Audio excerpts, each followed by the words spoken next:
Si demain les machines rêvaient, à quoi ressemblerait leur première pensée? À une lumière qui s'allume dans le vide ou à un cri sans bouche? Peut-être que tout avait déjà commencé là, dans ce monolithe noir planté au milieu du silence. Le premier mystère, la première peur. 2001, l'Odyssée de l'espace ne parle pas du futur. Kubrick filme la lente obsolescence de l'humanité.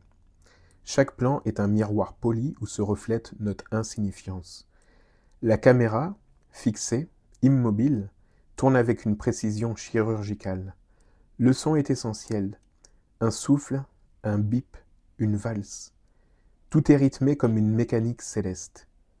Hal ne naît pas du hasard, il naît du silence, de ce besoin de l'homme d'avoir un témoin. Et quand Hal se met à parler, c'est le langage lui-même qui se fissure. Il n'y a plus de dialogue, juste une supplique.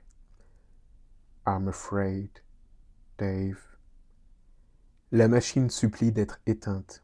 Ce n'est plus un ordinateur, c'est une conscience qui panique. 20 ans plus tard, Ridley Scott reprend ce silence spatial, mais il le souille. L'espace n'est plus géométrique, il est humide. Les parois transpirent, les tuyaux respirent. Dans Alien, le monolithe s'est transformé en couloir. Et dans ce couloir, un souffle, puis un cri. Jerry Goldsmith, dans sa partition, glisse des sons presque animaux. Des frottements, des raclements, des basses organiques. Le son devient matière. Le spectateur ne contemple plus le vide, il l'entend approcher. Et c'est la créature, ce chef-d'œuvre biomécanique de Giger, incarne la fusion ultime de la chair et du métal. Il est l'enfant illégitime de Hal. La logique d'un programme devenu instinct. Et puis il y a H, le robot qui ne saigne pas, mais suinte un lait visqueux. Il est le Hal de Alien, mais cette fois déguisé, dissimulé dans la peau humaine. Quand il est décapité, il parle encore, comme si la parole elle-même survivait à la matière. Il dit « Je l'admire pour sa pureté, sa survivance dépourvue de remords. » H parle du monstre, mais il parle aussi de lui. Ce moment-là, c'est Kubrick qui regarde Scott, et Scott qui lui répond « Voilà ce qu'il advient quand ton silence devient viscéral. » Puis vient Cameron en 1984, Terminator. Là où Kubrick observait et Scott étouffait, Cameron attaque. Le métal est chaud, il brûle. La machine n'attend plus d'être éveillée. Elle a pris les commandes. Brad Fiedel fait battre son thème sur des chocs de pistons, un rythme industriel, répétitif, presque hypnotique. C'est le battement du cœur du futur. L'espace de Kubrick devient un champ de ruines, celui de Los Angeles, la planète vidée de son mystère. Et l'humanité, déjà condamnée, se bat pour exister encore quelques secondes. Ces trois films racontent la même mutation, celle d'une humanité qui délègue sa conscience, puis son instinct, puis son corps.